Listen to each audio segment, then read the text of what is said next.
Hello, I'm Gina, and welcome to Oxford Online English. Tomorrow, you have a meeting to attend. If the meeting is in English, will you be ready?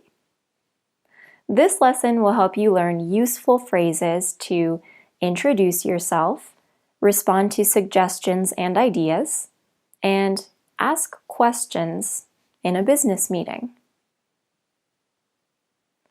I want you to imagine you're in the meeting and the chair has asked everyone to introduce themselves.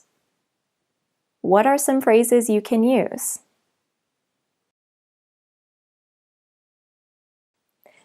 Sometimes, you'll be in a meeting with people you don't know. Other times, the chair will ask for quick introductions to break the ice. There are 3 things you should do here. Say your name, say your job title, describe your responsibilities. To say your name, you can use a formal, "My name is," or if the meeting is more informal, you can say, "Hi, I'm." For your position title, use to be, just like for your name. Then, decide if your position is the only one in the company, or if there are others who have the same job title. For example, if you are the only secretary, use the. I'm the secretary. If other people also have this position in the company, use a. I'm a project manager. If necessary, you can say which department you work in. You can use the preposition in plus the noun. Engineering, marketing, finance, etc.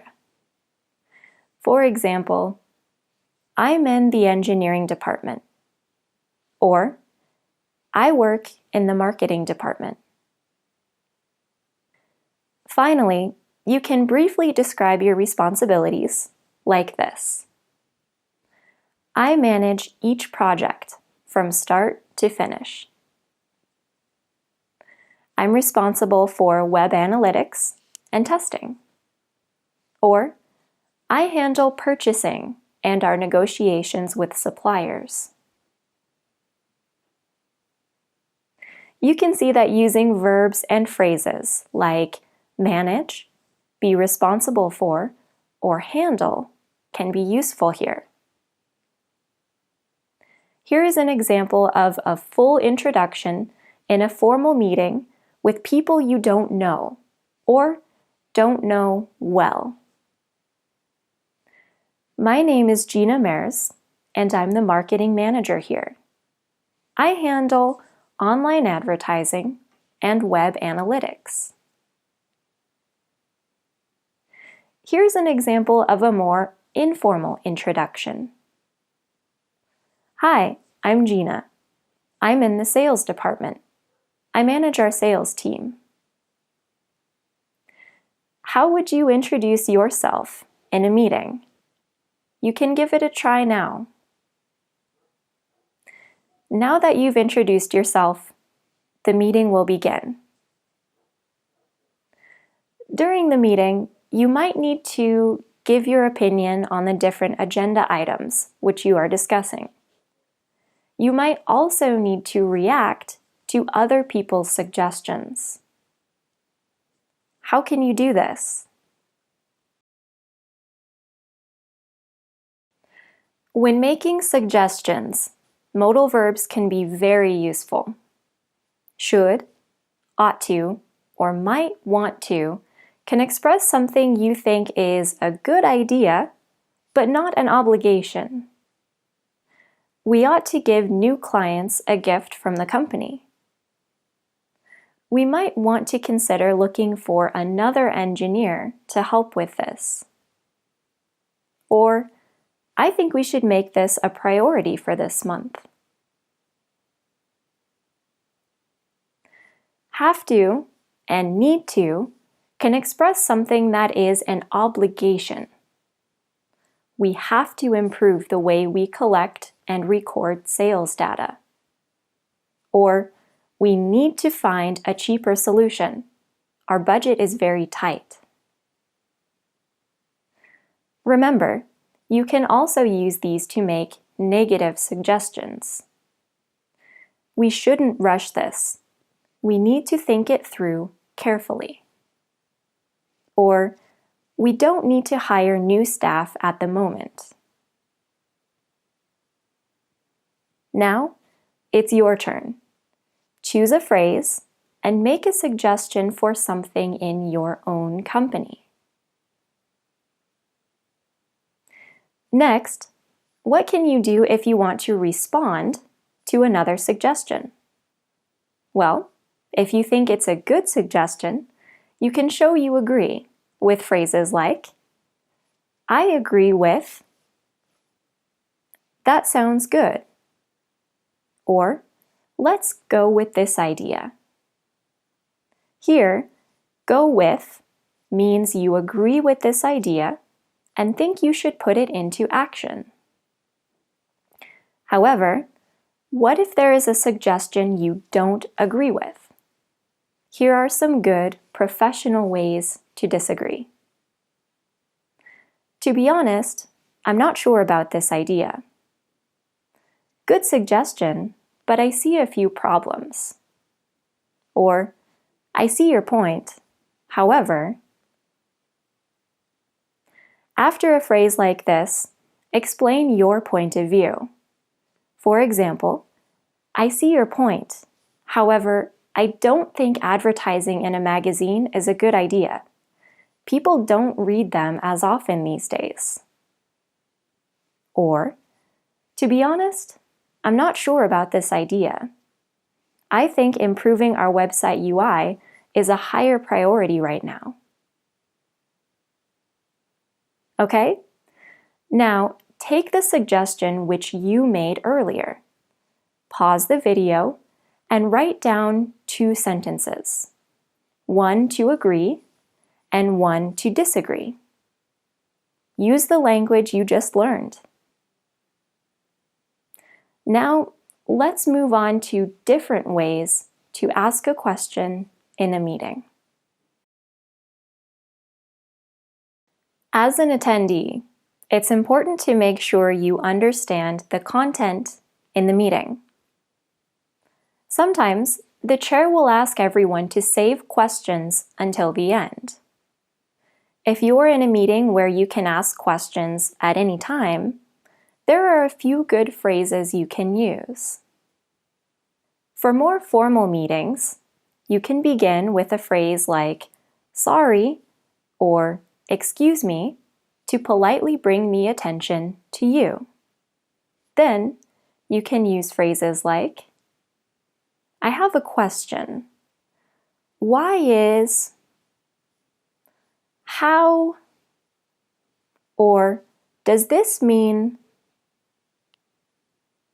For example, excuse me, how will the new requirements affect the project deadline? Or, sorry to interrupt, but I have a question. Does this mean the new IT systems won't be in place this year? If there is something in the meeting that you don't understand, you can use phrases to ask for clarification. I didn't understand. Can you elaborate on? Or, can you clarify? When using these phrases, it's important to explain exactly what you don't know or ask for clarity on something specific that they said. Again, you can use excuse me and sorry in more formal meetings to begin. For example, sorry, can you clarify the 3rd step in your proposal? I didn't get the main idea. Or, excuse me, but could you elaborate on how this will fit in with our existing marketing campaigns? Now it's your turn. Practice asking a question or asking for clarification about something. It can be from a recent meeting or something from your job in general. Again, you can pause the video and write down your ideas for extra practice. Okay, now you can make suggestions and respond to what others say in the meeting. You can also ask questions if there's something you don't understand.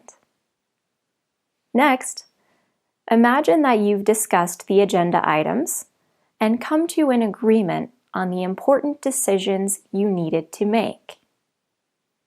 You might need to show what you're going to do about these decisions after the meeting has finished.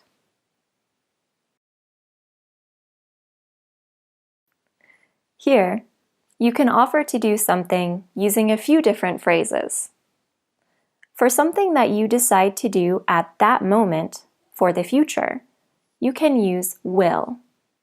For example, I'll call the client tomorrow.